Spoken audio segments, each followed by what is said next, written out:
Nehemiah was a man of deep faith and even deeper sorrow. He served as the king's cupbearer in the grand palace of Shushan. Despite the opulence surrounding him, Nehemiah's heart ached. He had received devastating news. Jerusalem, the city of his ancestors, lay in ruins. Its walls were broken down, its gates burned with fire. This was not just a physical destruction, it was a blow to the identity and faith of his people. One day, the king noticed the sadness etched on Nehemiah's face. "Why are you so downcast?" he asked, his brow furrowed with concern. The king was a powerful man, accustomed to his servants approaching him with joy and lightness. Nehemiah's visible sorrow was unusual and unsettling. Nehemiah trembled. This was a moment of both danger and opportunity. He knew he couldn't hide his true feelings from the king, but revealing them could be misconstrued as weakness or, even worse, treason. His heart pounded in his chest as he considered how to respond. This was about more than just him. The fate of Jerusalem hung in the balance. Before uttering a word to the king, Nehemiah shot up a silent prayer to the God of his fathers. "God of heaven," he pleaded silently, "give me strength and favor in this moment. Grant me the words to speak and the wisdom to navigate this conversation. Let your will be done." With a deep breath, Nehemiah gathered his courage. He explained to the king the reason for his heavy heart.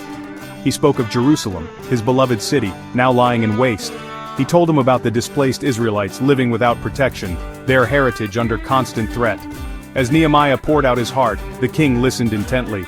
Nehemiah's genuine sorrow and passionate plea touched the king's heart. He saw in Nehemiah a man of integrity and deep love for his people. He sensed there was more to this than just a desire to rebuild a city. This was about restoring hope and dignity. King Artaxerxes, moved by Nehemiah's heartfelt plea, asked, "What is it you want me to do?" This was the moment Nehemiah had been praying for. The king's heart was open, and the door of opportunity had swung wide open. Nehemiah, emboldened by God's favor, made his requests. "Allow me," he implored the king, "to go to Judah and rebuild the city of my fathers.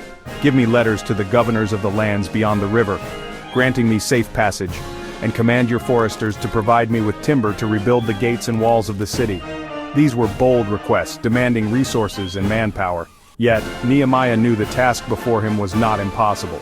He was asking for more than just materials. He was asking for the king's blessing and authority to undertake this monumental task. To Nehemiah's astonishment, the king agreed to all his requests.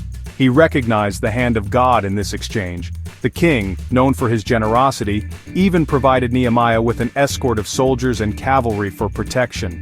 His heart swelled with gratitude and faith as he prepared for the long journey ahead.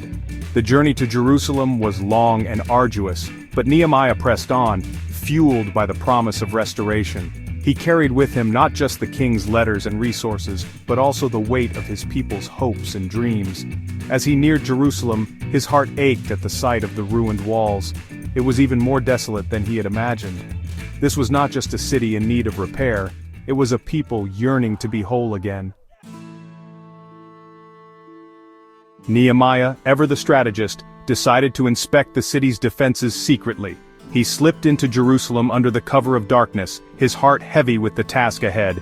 He rode a donkey, his trusted aide beside him, through the broken gates and rubble-strewn streets. As he surveyed the damage, Nehemiah's resolve grew stronger. He saw crumbling walls, burned-out houses, and the remnants of a once proud city.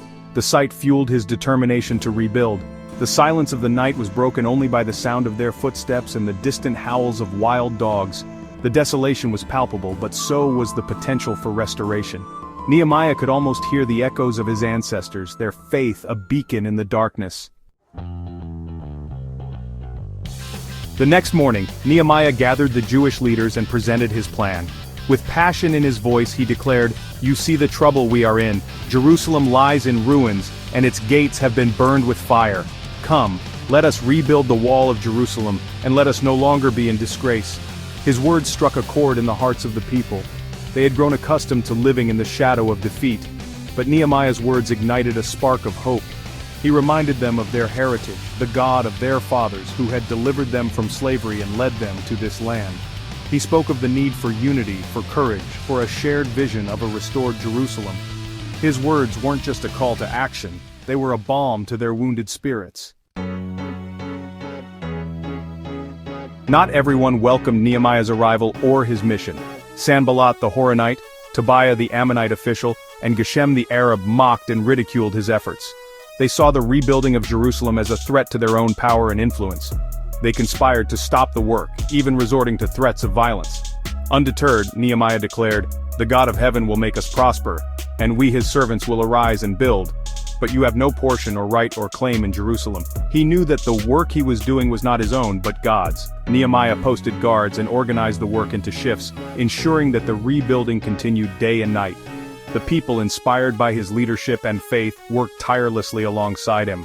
They faced opposition and threats, but their resolve only grew stronger. Despite the opposition, the wall was completed in a remarkable 52 days. It was a testament to the power of faith, unity, and hard work. When their enemies heard about it, they were astonished and dismayed. They recognized that this work had been done by the hand of God.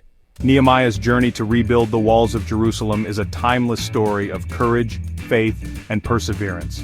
It reminds us that God can use anyone, even someone in a seemingly insignificant position, to accomplish great things. Nehemiah's legacy extends far beyond those ancient stones. He teaches us that with God on our side, no obstacle is insurmountable.